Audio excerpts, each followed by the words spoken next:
Hi everyone, in this video I'm going to take you through some tips and tricks when using the TcHmi framework. Let's just start off. I'm just going to drag on a few controls just to give us something to work with. So I've got a button, and to make, again, typing easier, I'm just going to call this my button. And the other thing I'm going to do is drag on an image and call this one my image.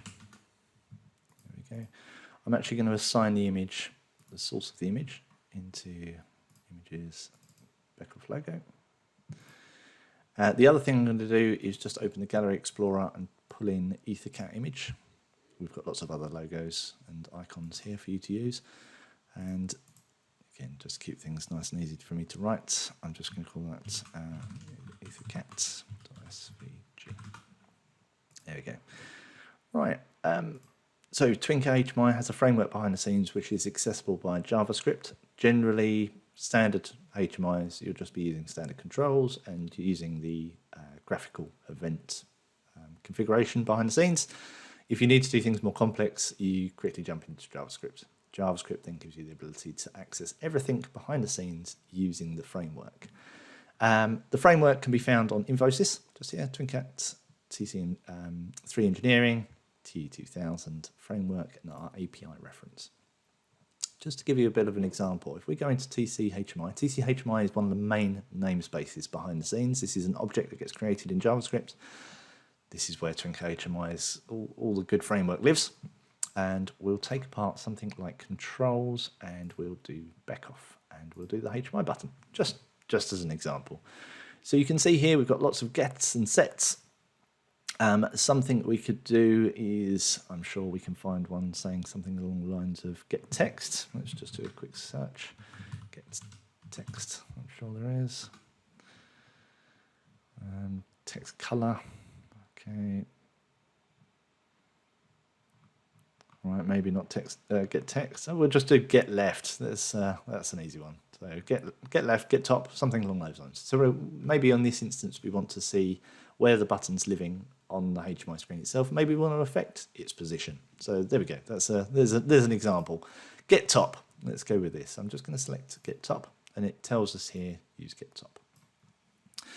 If you've never used this before, obviously this is slightly harder to use. So this is the step I would take. I would go in, jump onto live view. With live view, you can do it from here, but generally I like to go into the browser. Only because it keeps the two things together. If I was to open up the developer tools with the live view, it starts as a separate window. I prefer this method where I can right click and say inspect, and now I get access to console, access to the elements. I can inspect it for sure. Edge, this works on because it's based on Chromium behind the scenes, and obviously Chrome works because that's all part and parcel. So this is what I'm using here. So we can show. Obviously, with JavaScript, we have access to live coding in these web browsers. So if I was to write document, for example, just skip ahead, you can see that I've got access to the entire document model behind the scenes. This is something that's just standard on a HTML document. So we can go in and say TcHmi. It's already predicting this is what I'm going to write, and hit dot. I'm now into the framework. So from what you remember me navigating through, I went TcHmi controls. We can call upon the same. We have access to TcHmi controls. We can say, you can already see it's actually showing behind the scenes that controls exists as an object. It's got functions inside it. We could actually inspect this from here, but I'm going to say get. Open my brackets, and it's telling me it's a function, so I'm in the right place. I'm going to put in here my button. Close, and you can see there, without me even hitting enter, it's already showing me that yes, if I were to hit enter on this, this exists, and it's going to show me something behind the scenes. So my button, that is completely valid. What I'm going to do is do get top on it, and it should return me a number. So let's just do .get top. Open close, and we can already see there it's predicting it's going to send me back 87. So if we were to drop into here, let me just shut that live view out of the way, and the button, we've got a top of 87. Great stuff, great stuff. We could also do something then like set top, and we have to give it a new value, and we'll give that as 200, and just OK that, and we've already made the effect. So this is a great way of finding the framework that you want to use and do a live test on it. Because now we could take exactly this code here, and let's say, for example, we wanted the button itself to perform this. We could do an onPressed, we could do JavaScript, edit the source code, and just drop this in here, and that becomes the code that we would call if we wanted to use JavaScript to change its own position. Just do a save, live view. Excellent. There we go, one step forwards. Likewise, we can do that on anything else. So just to show you that on Infosys, how we managed to get to that place, we were in TcHmi, and inside here you can see namespaces. We do have this ability to call controls. We've got lots of other ones that we can also check out, but for the moment I'm just doing this example, just going into the controls namespace.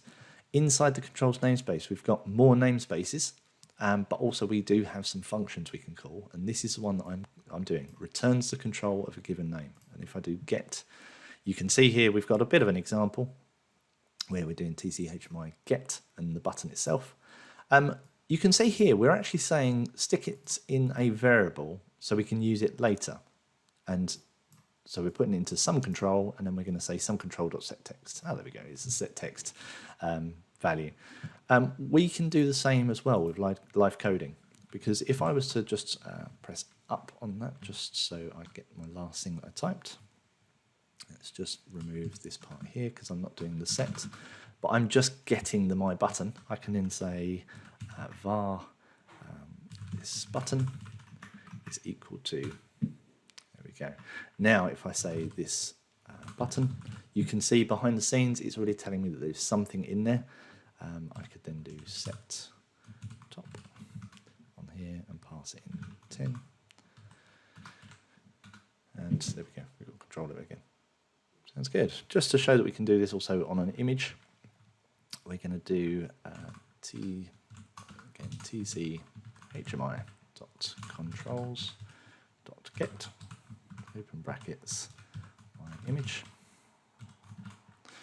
This time it's returning us an image, and if we actually just enter this, you'll actually see here it's now allowed us to inspect inside. This is the image this is the control that is under the surface. Obviously there's a lot going on. This isn't meant to be, you're not meant to go in and just start hammering into all of these internal variables, but just to show that this is the JavaScript object of the image that's living behind the scenes.